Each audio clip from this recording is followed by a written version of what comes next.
Bonjour et bienvenue à tous. Certains nous connaissent déjà, d'autres vont peut-être nous découvrir. Ceux qui nous connaissent déjà, vraisemblablement, vont régulièrement le matin découvrir nos regards.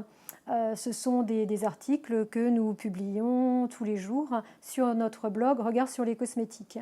Nous y abordons un grand nombre de sujets et régulièrement et préférentiellement évidemment les produits de protection solaire puisque c'est un thème qui nous est cher. Cela constitue notre thématique de recherche depuis des années et nous avons décidé aujourd'hui de vous présenter les produits de protection solaire en 10 points.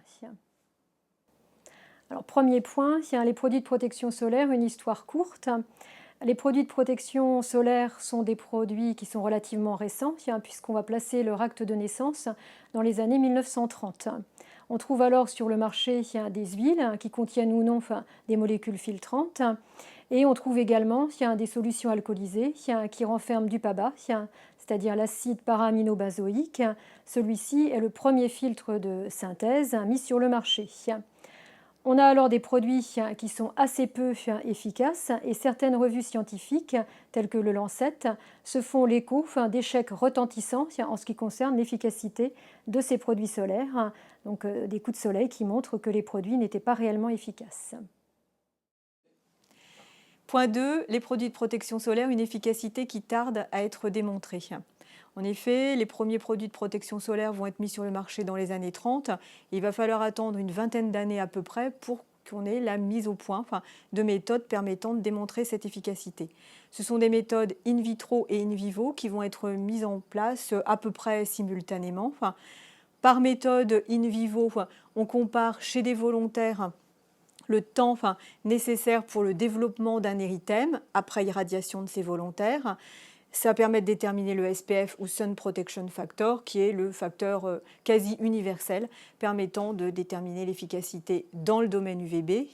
La méthode in vitro, quant à elle, est une méthode strictement physique, c'est une méthode optique, et elle repose sur le pouvoir absorbant et ou réfléchissant des filtres qui sont incorporés dans la formule. Pendant des années, on a tenté en vain de corréler les deux méthodes. Effectivement, c'est en vain puisque c'est impossible d'avoir cette corrélation. En effet, dans les préparations antisolaires, nous avons démontré qu'il existe des molécules anti-inflammatoires qui sont incorporées. Les filtres eux-mêmes, et là on n'y peut rien, ont très souvent un effet anti-inflammatoire propre qui peut être assez marqué et qui augmente même avec l'irradiation UV. Le coup de soleil est donc masqué, pour autant, la peau n'est pas protégée. Point 3, les PPS, une recherche active. À partir des années 1970, on va rechercher activement de nouvelles familles de filtres UV afin d'atteindre de hauts niveaux de protection. À partir de cette date également, il y a mise en place d'une réglementation cosmétique avec l'apparition d'une liste de filtres UV autorisés. Et dans cette liste, on va avoir un certain nombre de filtres qui vont au fil des ans entrer et d'autres qui vont sortir pour des raisons d'ordre toxicologique.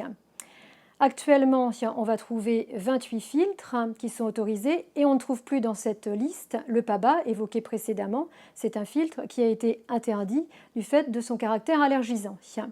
Parmi ces 28 filtres, on va avoir deux grandes catégories. On va avoir d'une part les filtres organiques qui sont appelés improprement filtres chimiques, puisque cette notion de filtre chimique est faite pour déclencher un sentiment de peur chez le consommateur qui associe tout de suite un certain nombre de pathologies à la chimie.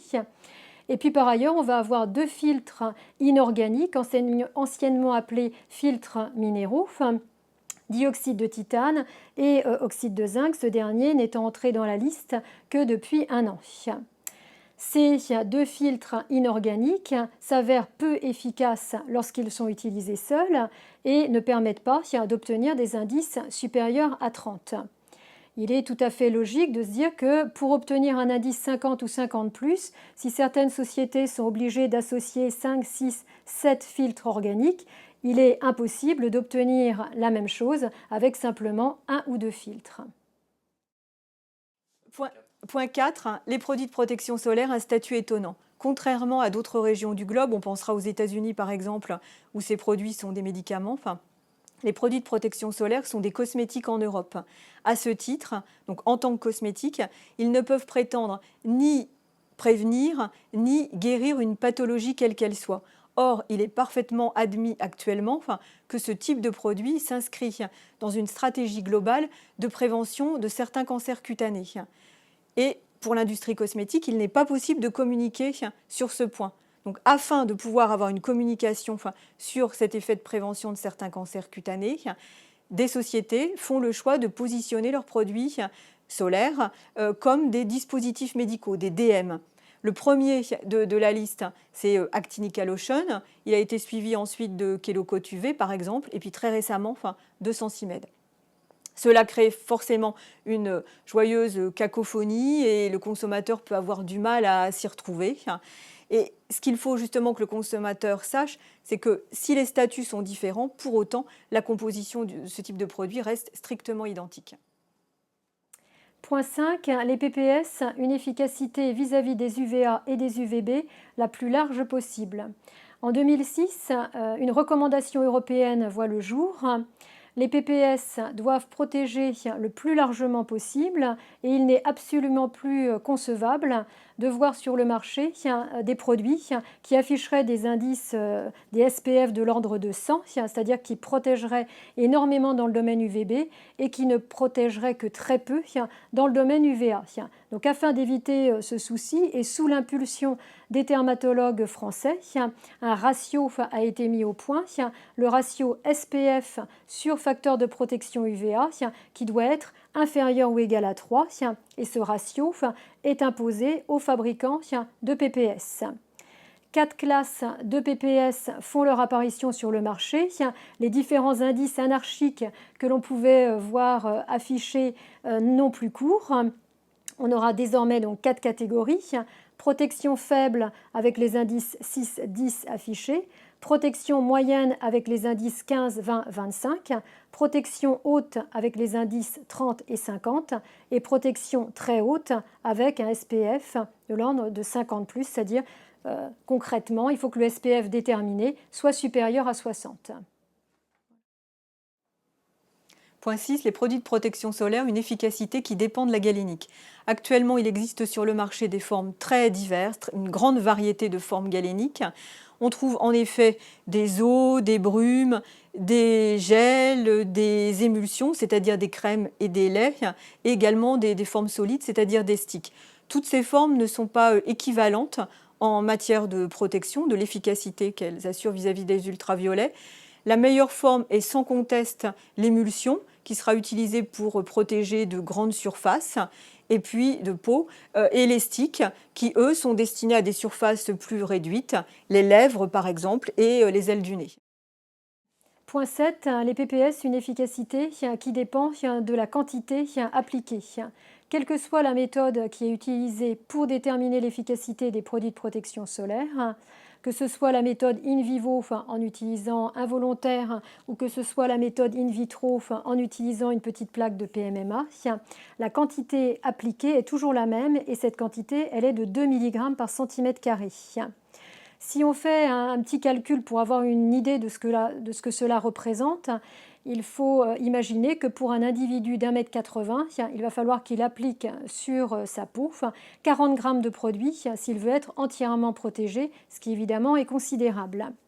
On sait qu'en réalité, les gens à la plage vont utiliser simplement la moitié ou le quart de la dose recommandée. Donc on n'atteindra jamais le niveau de protection qui est indiqué sur l'emballage des PPS.